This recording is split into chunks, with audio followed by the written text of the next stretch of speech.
She was just 8 years old, frail, with cheeks pale as winter's breath and eyes that held the weight of too many hospital visits. In her small hands, she clutched a worn pink backpack that smelled faintly of antiseptic and cocoa powder, remnants of the days she managed to feel like a kid, not a patient. The world around her buzzed with motion and laughter, yet she felt invisible, until the day she asked a simple question. "Can I sit here?" That quiet moment, asked of a stranger in a crowded waiting area, would change both their lives forever. Characters and emotional depth. Amira, the 8-year-old girl, is courageous beyond her years.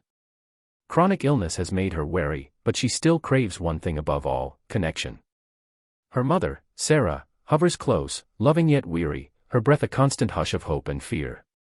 Every doctor's visit feels like walking a tightrope, every sleepless night is shadowed by the weight of what if.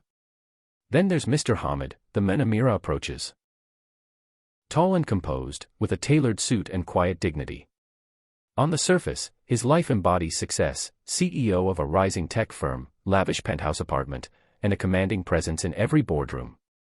But beneath that, Hamid carries a grief so deep, it hums through every part of him. A year prior, his world shattered when his wife passed suddenly. A home once full of laughter and color turned silent. Business became pulse, human connection faded. Moment of intersection. Amira's small voice asked her question, and something in Hamid paused. In her eyes he saw echoes of his own daughter, lost too soon, a laughter that had vanished, a future that had gone unspoken. He knelt and offered his hand. She trembled but accepted. As she sat, she gave him a shy smile, one that carried something like permission to feel, to hope again. Plot development and key challenges. 1. Trust and walls. Sarah watches warily as her daughter settles beside this perfect stranger. Memories of disappointment haunt her. She grips Amira's hand, ready to yank her away. But Hamid kneels and asks softly to speak with her mother. His voice is gentle. "It's not a CEO's pitch, it's a father's plea, let me talk." Later, they share coffee. Sarah's defenses slowly soften as she learns Hamid lost his daughter too, to the same rare illness Sarah's fighting. There's a quiet understanding: grief bridges worlds. The first walls fall. 2. Conflict of worlds. Hamid proposes something bold: a private, fully funded medical fund in memory of their daughters. Amira's courage and Hamid's resources, combined, they could fund research and bring hope to families like theirs. Sarah flinches. Hope isn't that simple. Disappointment has taught her to tread lightly. Hamid doesn't push.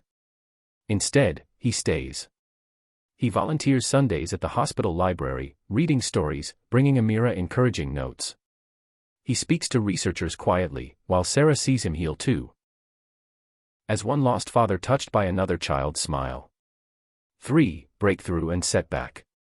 Weeks later, a research group reaches out. They've found promising developments. But then, a complication: Amira's condition worsens.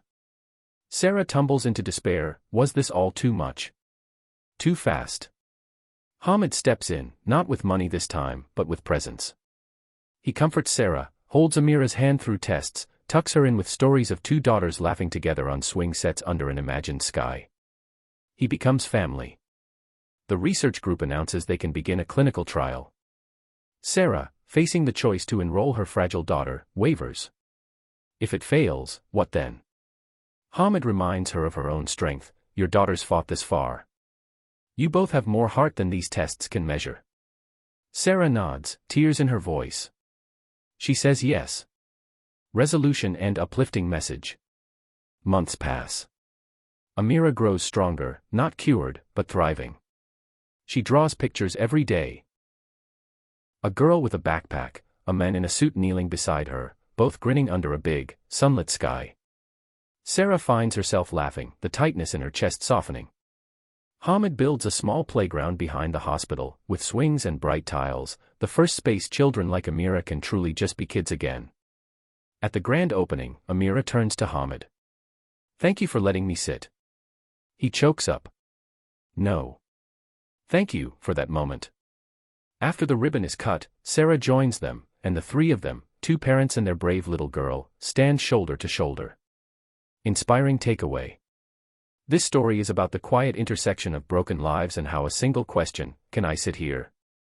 can break through grief, give rise to courage, and forge a legacy. It reminds us that generosity isn't only about wealth, it's about giving presence, empathy, and belief when someone needs it most. And it tells us, even after heartbreak, there can be community, healing, and laughter again. For a 10 to 15-minute YouTube read, you could pace this story in these beats. Hook and introduction of characters, 1 to 2 minutes. Initial connection and trust building, 2 to 3 minutes. Rising hope, presenting challenge of taking action, 3 to 4 minutes. Emotional setback and renewal, 2 to 3 minutes. Resolution, celebration, and message, 2 to 3 minutes. May this story inspire every listener to recognize that small acts, simple questions, warm smiles, can rebuild worlds and awaken hope. Let me know if you'd like tweaks, a voiceover style narration, or help adapting it for visuals or tone.